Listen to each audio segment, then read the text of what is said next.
श्री राधा कृष्णाभ्याम नमः। श्रीमद्भागवत महापुराण प्रथम खंड। श्री कृष्ण भगवान की जय। श्री गणेशाय नमः। हनुमान जी सुनिए, शिव जी सुनिए, श्री कृष्ण भगवान सुनिए।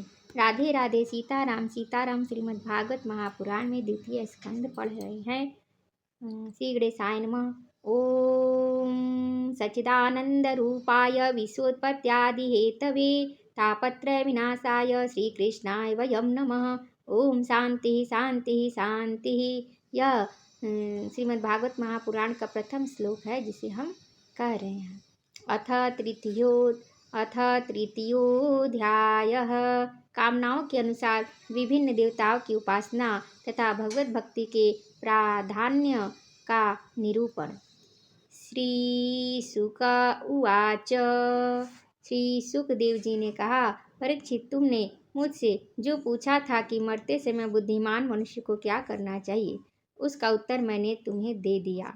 जो ब्रह्म तेज का इच्छुक हो वह बृहस्पति की, जिसे इंद्रियों की विशेष शक्ति की कामना हो वह इंद्र की, और जिसे संतान की लालसा हो वह प्रजापतियों की उपासना करे। जिसे लक्ष्मी चाहिए वह माया देवी की, जिसे तेज चाहिए वह अग्नि की, जिसे धन चाहिए वह वसुओं की, और जिस प्रभावशाली पुरुष को वीरता की चाह हो वह उसे रुद्रों की उपासना करनी चाहिए। जिसे बहुत अन्न प्राप्त करने की इच्छा हो वह अदिति का, जिसे स्वर्ग की कामना वह अदिति के पुत्र देवताओं का, जिसे राज्य की अभिलाषा वह विषदेवों का, और जो प्रजा को अपने अनुकूल बनाने की इच्छा रखता हो उसे साध्य देवताओं का आराधना करना चाहिए। आयु की इच्छा से अश्विनी कुमारों का, पुष्टि की इच्छा से पृथ्वी का, और प्रतिष्ठा की चाह हो तो लोक माता पृथ्वी और द्यौ आकाश का सेवन करना चाहिए। सौंदर्य की चाह से गंधर्वों की, और पत्नी की प्राप्ति के लिए उर्वशी अप्सरा की, और सबका स्वामी बनने के लिए ब्रह्मा की आराधना करनी चाहिए। जिसे यश की इच्छा हो वह यज्ञपुरी की, जिसे खजाने की लालसा हो वह वरुण की, विद्या प्राप्त करने की आकांक्षा हो तो भगवान शंकर की, और पति पत्नी में परस्पर प्रेम बनाए रखने के लिए पार्वती जी की उपासना करनी चाहिए। धन उपार्जन करने के लिए विष्णु भगवान की, वंश परंपरा की रक्षा के लिए पितरों की, बाधाओं से बचने के लिए यक्षों की, और बलवान होने के लिए मरुदगणों की आराधना करनी चाहिए। राज्य के लिए मनवंतरों के अधिपति देवों को, अभिचार के लिए निरृति को, भोग के लिए चंद्रमा को, और निष्कामता प्राप्त करने के लिए परम पुरुष नारायण को भजना चाहिए। और जो बुद्धिमान पुरुष है वह चाहे निष्काम हो, समस्त कामनों से युक्त हो, अथवा मोक्ष चाहता हो, उसे तो तीव्र भक्ति योग के द्वारा केवल पुरुषोत्तम भगवान की ही आराधना करनी चाहिए।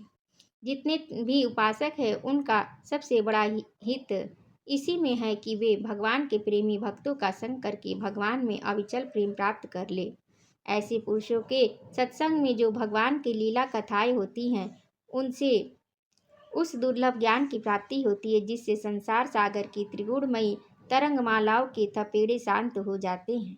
हृदय शुद्ध होकर आनंद का अनुभव होने लगता है। इंद्रियों के विषयों में आसक्ति नहीं रहती। कैवल्य मोक्ष का सर्वसम्मत मार्ग भक्ति योग प्राप्त हो जाता है। भगवान की ऐसी रसमयी कथाओं का चस्का लग जाने पर भला कौन ऐसा है जो उनमें प्रेम न करे। सौनक जी ने कहा, सूत जी, राजा परीक्षित ने सुखदेव जी की यह बात सुनकर उनसे और क्या पूछा। वे तो सर्वज्ञ होने के साथ ही साथ मधुर वर्णन करने में भी बड़े निपुण थे। सूत जी, आप तो सब कुछ जानते हैं, हम लोग उनकी यह बड़ी बातचीत बड़े प्रेम से सुनना चाहते हैं। आप कृपा करके अवश्य सुनाइए, क्योंकि संतों की सभा में ऐसी ही बातें होती है जिनका पर्यवसान भगवान की रसमयी लीला कथा में ही होता है।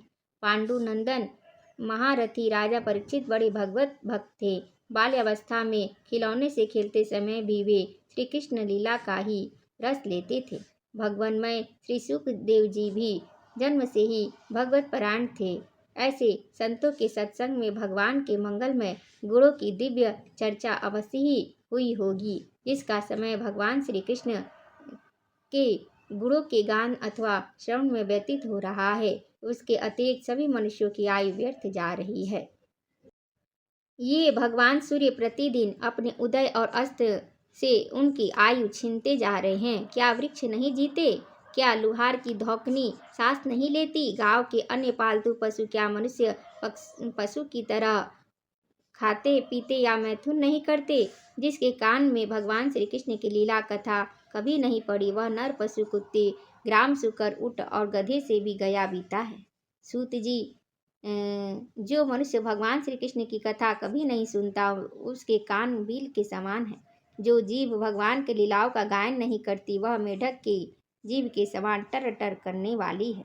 उसका तो न रहना ही अच्छा है। जो सिर कभी भगवान श्री कृष्ण के चरणों में झुकता नहीं, वह रेशमी वस्त्रों से सुसज्जित और मुकुट से युक्त होने पर भी बोझा मात्र ही है।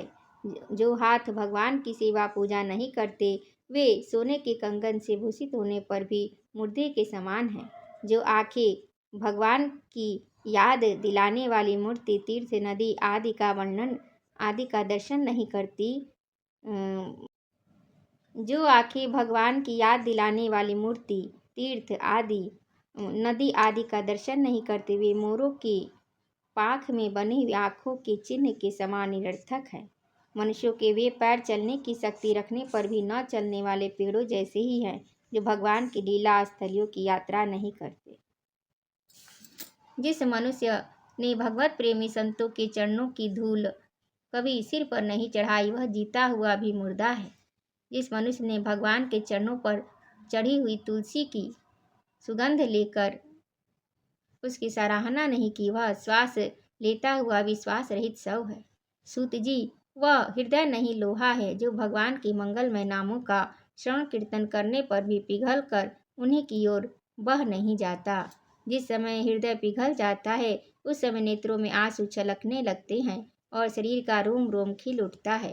प्रिय सूत जी, आपकी वाणी हमारे हृदय को मधुरता से भर देती है। इसलिए भगवान के परम भक्त आत्मविद्या विशारद श्री शुकदेव जी ने परीक्षित के सुंदर प्रश्न करने पर जो कुछ कहा, वह संवाद आप कृपा करके हम लोगों को सुनाइए।